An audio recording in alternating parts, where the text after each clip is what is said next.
topic is prejudice, discrimination and the law. What does the law say and how does it support or not the victim? And it'll be Amanda Hamilton, our former CEO and patron, who will be answering the questions. Thank you. But just before we start that, I'd just like to introduce you to everybody else on the webinar as well. So my name is Chantal Cook. I'm one of the directors of NALP and also handle all their PR. We've got Jane Robson, just a little wave, Jane. Thank you. Jane is our current CEO and is our former director of compliance, although I think you still do lots of compliance now as CEO as well.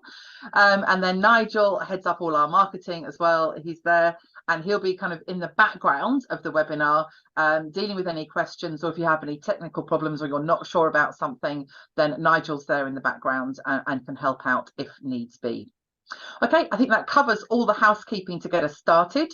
At the end of the webinar, I will also be letting you know what the next webinar topic is. So you have to hang around to find out what that's going to be and when it's going to take place. I'll reveal all at the end. But now let's get started with prejudice, discrimination and the law. What does the law say about it and how does it protect the victim? So Amanda, if I can start by asking you the first question, let's just get the basics out of the way. What does protect us from discrimination in Britain? What does the law say about that? Hi, everybody. Well, there's one statute. It's called the Equality Act 2010. And it was brought in to replace various other anti-discrimination laws to have one single act there. And the idea is to strengthen our protection against discrimination and prejudice if we can. So the Equality Act is the go-to statute that protects us from discrimination. And what types of discrimination are there? Because that's quite a broad word, isn't it? Yes. Well, the Act covers 9 main areas, including race, colour, ethnicity, disability, religion or beliefs, age, sex, gender reassignment, sexual orientation, and believe it or not, marriage and civil partnerships, and pregnancy and maternity leave. So those are the main areas that it covers. Now, the idea about discrimination laws is that we as members of society must be protected from being discriminated against for any one of those reasons. And it really is in reference to employment. You know, I think that most of us who are women, most of us who are of different racial origins, most of us who, some of us who could be gay, or some of us who are even pregnant, have experienced some kind of discrimination in our lifetimes, our work lifetimes. So, for example, in my day, a long time ago, and we're talking about in the probably late 80s, early 90s, I remember working in a business when my manager used to look at people walking by, and when there was a woman walking by, used to make certain inappropriate comments about their build, etc. I'll leave that to your imagination.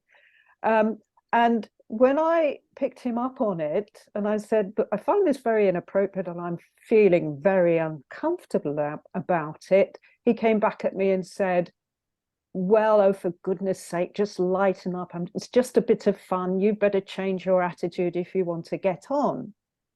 Now, that kind of attitude will not go down very well today. It is, well, for obvious reasons. It's sexism, it's misogyny, and this is what the Equality Act tries to prevent in the workplace. And I'm pretty sure that most of us have experienced some kind of discrimination mild or harsh, whatever. It goes in various degrees on from 1 to 10, but I'm sure we have experienced that at our place of work.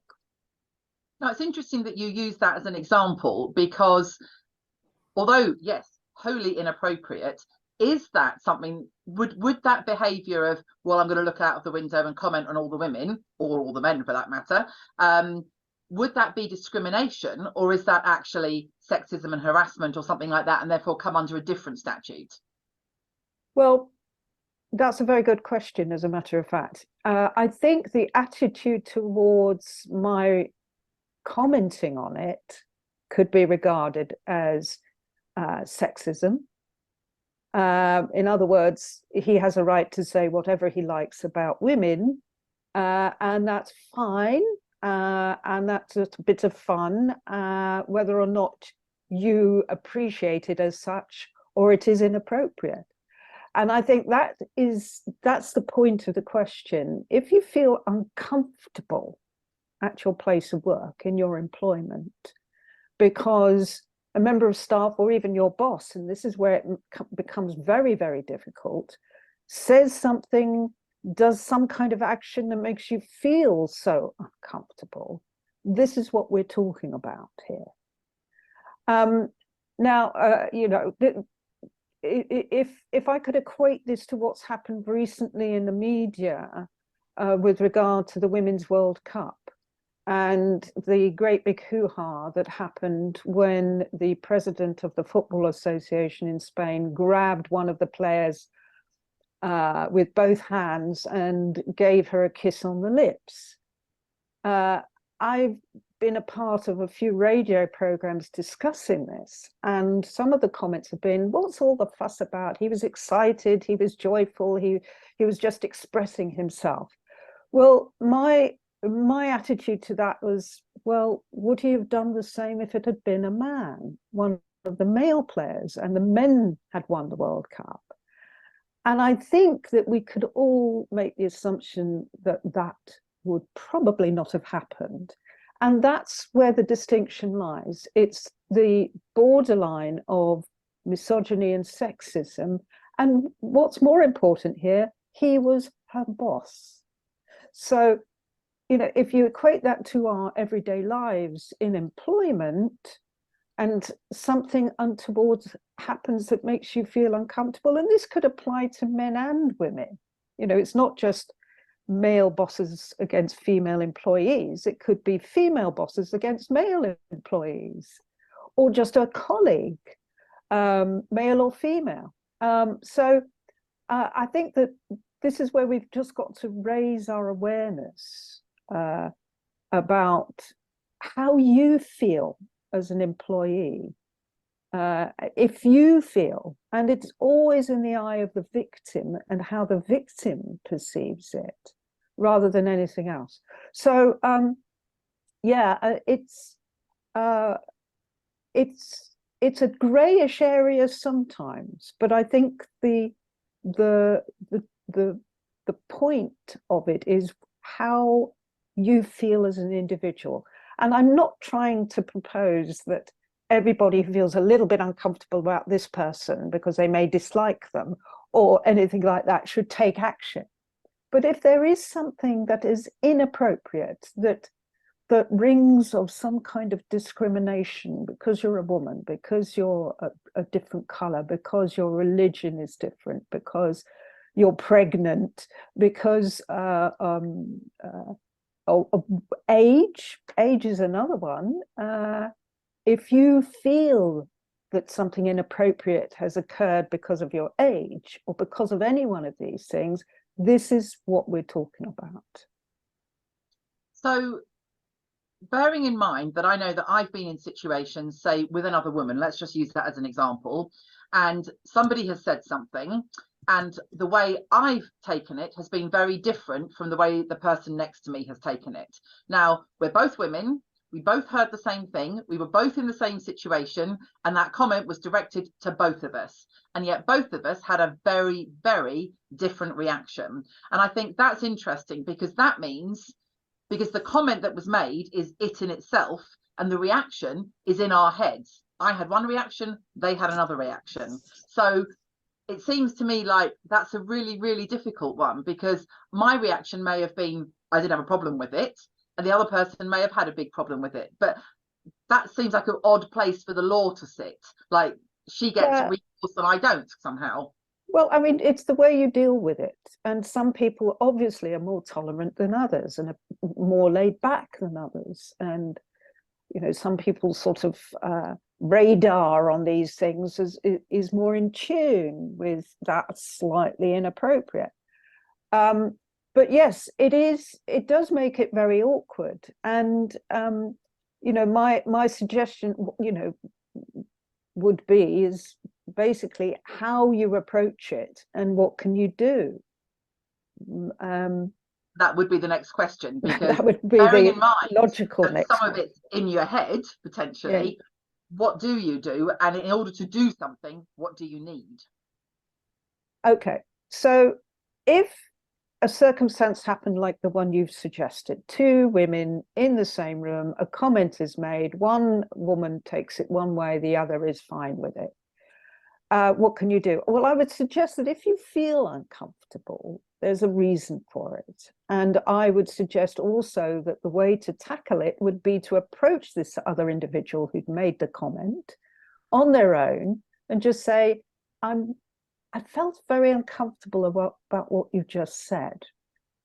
And then see what the reaction is. Because if the reaction is, oh my God, I'm so sorry, I didn't mean to offend, or I didn't mean it in that way, problem solved in that way, unless it happens again, of course.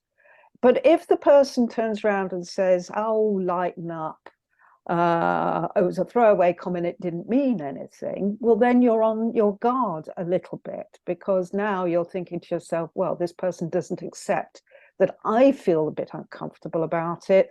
So what I'm going to do is I'm going to, you know, calm down. And if it happens again, approach that person again and suggest the same thing. And if that doesn't work, then I take it to the next stage. So the idea is that you make a complaint or a comment to the person that has committed the action or said what they've said. If you don't feel happy about that, then you can sort of take a step back and see if this happens again. Now, if it happens again, you can approach the person once more and say, look, you've done it again, mate, or girl, or whoever made the comment. I feel uncomfortable about the way you're talking about this.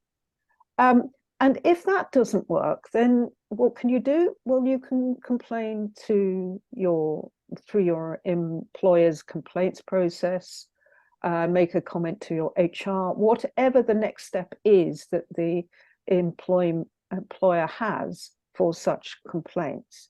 Now, of course, it's a far extreme to go from a comment made that you take on board in the wrong way to going to a tribunal or having a court case. There's a lot of bits in between that have to be filled.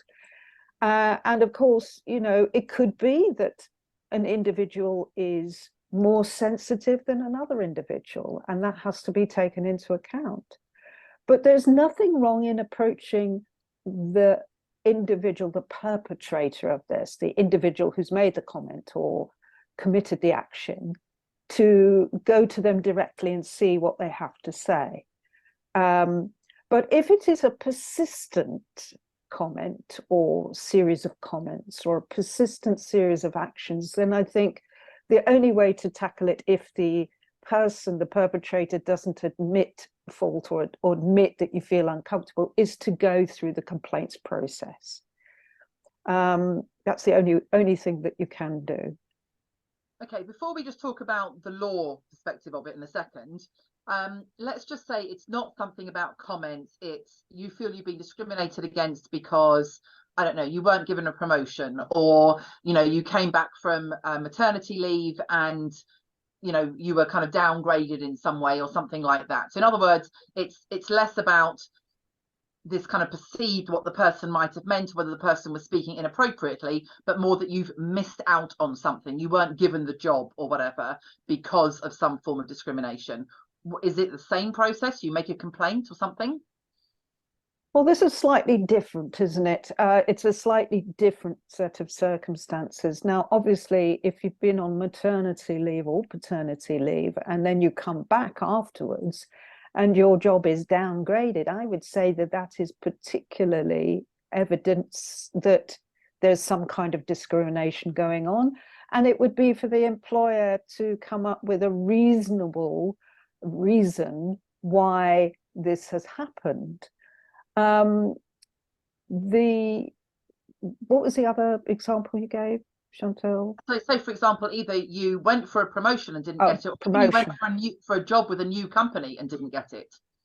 Well, that's different. I mean, going for a new job, being interviewed or not even getting that far is very difficult to prove that you didn't get the job because you're a woman, or you're over a certain age, or you're of a different color. It's very, very difficult to prove. And there would have to be something substantially obvious to take it further. A comment made in an interview, for example, or something put in writing, and so on and so forth. I mean, if you got a letter rejecting you because I'm very sorry, but you're too old, even though your references and your experience and you're totally qualified for the job, I would suggest that that's probably reasonably good evidence that there's been some kind of age discrimination. But if it's just the interview went well and you just didn't get the job, that's one of those things. The difficulty comes with the statutes, just like with any legality or illegality. You have to provide evidence to back your case up, and that is very difficult because quite often it's a perception you have. It's this, and that can be even though you may perceive something to have been discrimination, without backup evidence, you can't really take action through a court of law or a tribunal. If there's a series of events that all add up to some kind of definite discrimination, that's different. But a one-off, like I didn't get promotion, why is that? Is it because my age? Is it because my color? Is it because I'm a woman? It's very difficult to prove, although it is possible to take an employer to court based on what your perception is, and then it might be for the employer to provide evidence that there was no discrimination. But it's a very sort of difficult and grey area, and there has to be an element when you're working for an employer to be, reasonable about these things. And one-off comment made, you've approached the person that made it, who has apologized. I think I did this once when I was employed in a temporary job, and the person who was my direct boss referred to me as the girl. And even though as a woman, that's quite a nice thing to be called a girl, I felt and perceived it to be a derogatory way of referring to me. And so I took her aside and I said, I'm sorry, but I just didn't like you referring to me as a girl. And she said it was meant as a compliment. And I said, well, I didn't perceive it as so. Anyway, in the end, she agreed that perhaps she'd, said it in the wrong way or whatever. But, I think it's very important for people to pick up on one-off comments like this, to pick people up before it gets any worse. You don't want to be regarded as, oh, she's a fusspot, she's very sensitive, she gets hysterical about the slightest bit. But I think if you do it in the right way, it can stop anything escalating. Now, before we move on to the outside of the workplace, just a quick recap then. It sounds like the first thing to do is not to leap to the legal defence immediately, but talk to the person, make a complaint if that's necessary, but ideally talk to the person, and then look and see what happens as a result. So try not to get off your high horse, as it were, just on one thing at a time. But if you're seeing a pattern, then and you're making a comment saying I'm not very comfortable with that, or perhaps you've even gone to your HR department if it's a large company and said I'm feeling uncomfortable. If nothing's happening, then the key really to getting any kind of recourse is evidence. Evidence, that, yeah. You're not really going to get anywhere, are you?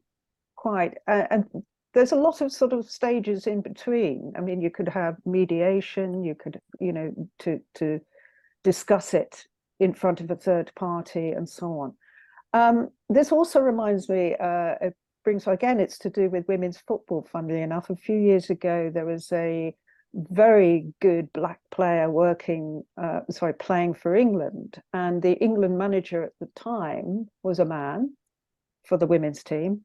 And this player made a complaint about the constant references to her background and her homeland and things like that. Oh, of course, well, you know about that, climbing trees in your homeland. And she was English, she was British, and so eventually she took it further and took it to the top, and the manager was sacked. Now, I mean, it was a consistent series of comments that built up. And she couldn't contain that anymore, couldn't take that anymore. So I think that everybody has their cutoff point, don't they? So, and then if we just kind of coming towards the end, we've talked a lot about the workplace and what can and can't be done, and what you need to do if you want to take things further. What about in a sort of, I don't know, your neighbour, or in a social gathering? I'm down the pub or something, or whatever. Does the law protect me there as well, or does not really work? Well, it again, it's a slightly grey area. I mean, a one-off comment by a neighbour or a one-off comment by somebody in a pub, you could take offence to.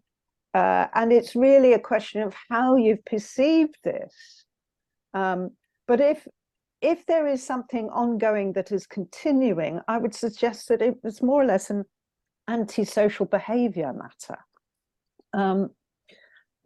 Because you've got the discrimination laws are really to protect us more often than not in the workplace.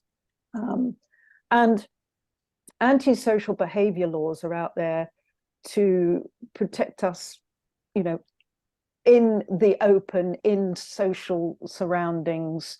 You've got a group of youths on a housing estate who are constantly making crude comments at you as a woman walking by, or constantly surrounding you because they know you're gay, or sort of coming up to you because you're in a wheelchair and making, unkind comments. This is more of an antisocial behavior issue. And the way to tackle it then is really to contact the police antisocial behavior department and make a complaint there. Then what they can do is sort of community officers or specialized officers will come around, talk to the group or whoever it is that's making these lurid or horrible comments, and try and persuade them not to do so. But there's also, if there's a continuing series of these events and comments being made, and you can list them and the time and the date, then it's possible for the antisocial behavior team to get an injunction or a harassment order out against this individual or group of individuals. So it's slightly different on a social, in a social atmosphere or environment. Lovely, thank you. Well, we're kind of running out of time. We have got a couple of questions coming in, so it'll be nice to get those covered. But I think the key thing here is there is protection in law. It's really just about not jumping to the law immediately. There are lots of stages before that you really want to go through. And secondly, of course, if you do get to that point where you have to take it further, then you really do need to get evidence. And for workplace, it's more about discrimination, and in kind of social settings, it's probably more about antisocial behaviour would be the two statutes that you were looking at. And prejudice, yes, exactly. So that's a very, very brief recap of the whole thing. So before we finish, I've got a couple of questions. So we have a question from Carrera. For some people, the Equality Act doesn't go far enough in terms of protection for all characteristics. Is the legislation likely to be reviewed in the future so that it offers protection for all against discrimination? I'm not sure whether you have a comment or even a thought on that, Amanda. Well, my comment is that things work very slowly in the creation and amendments of laws. I would suggest that for the time being, there's unlikely to be any further discriminatory laws, unfortunately. And if there has been something left out, you could always lobby to have something added in as an addendum to the statute. So, and to do that, you could approach your local MP for them to try and intervene to get that sorted out. But it's a very, very long and slow process. And I would suggest that there is probably the no grounds at the moment to change or the law to include what has been left out. But as I say, you can approach separately. But one last question, and we're going to have to stop because we are running out of time, and I've got a few little announcements to make at the end. I think this is a really quick yes/no answer. Does the Equality Act protect individuals in places like NHS, hospitals, councils, etc.? Absolutely, they're your employers. So great, and of course, and if it were yeah, I was going to say something else, but I'm going to stop there actually. So yes, thank you. The answer to that one is yes, it most definitely does. Well, thank you so much, Amanda, for giving up your time and talking about this. I know it's an issue that you feel very strongly about, so it's great to have you here talking about this with us. I hope everybody listening today has found that useful. If you've got any other questions, then you can always contact us or drop us an email or whatever, and we'll do our best to answer them. And perhaps it might give light to another webinar topic for the future as well. So do again let us know if there are topics you would like us to cover on a future webinar, and we'll do our best to fit that in. If you want to book it in for the next webinar, so let me tell you about that, because I did promise at the beginning. That is going to be in November on the 22nd, which is a Wednesday this time. I know we normally do it on a Thursday, but this will be Wednesday the 22nd, 1 p.m, so the usual time, and we'll be talking about how to give yourself a work-life balance. So I think in the run-up to Christmas, most of us don't have a very good work-life balance, but hopefully with some top tips, we're going to have a much better 2024 and can start the new year with a much better work-life balance. So that's what we'll be talking about on Wednesday, the 22nd of November at 1 p.m. Nigel has kindly put a link into the chat, so that's where you can book in for the next webinar if you'd like to. Also, before we go, I just want to give a quick mention to National Paralegal Day. That's taking place on the 8th of November, 7 to 9 p.m. At the House of Commons in the Jubilee Room. It's a really, really lovely event. We've got some speakers, we've got some food, we've got plenty of booze, we've got goodie bags, and of course we'll all be there, so you can meet friends, old and new, and have a chat and actually meet us all in person as well. We would love to see you there. We really, really would. It's so great to meet you actually in person rather than just on the video. So if you can make it into London, House of Commons, 8th of November, 7 to 9 p.m, then please do sign up. Again, Nigel's put a link in the chat to where you can get your tickets.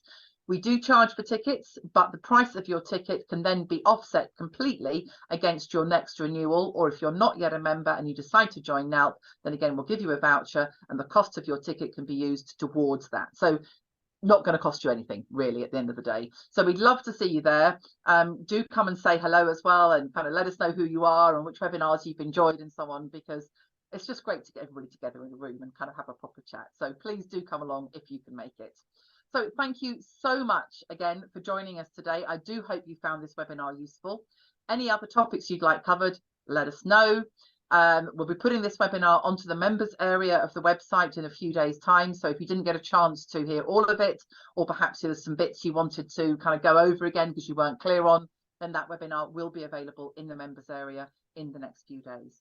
Thank you so much, for joining us. Hope to see you on the 8th of November at National Paralegal Day and on the 22nd of November for our final webinar of 2023. Thanks, everybody. Have a lovely, lovely afternoon. And thank you to Amanda, Nigel and Jane for joining us as well.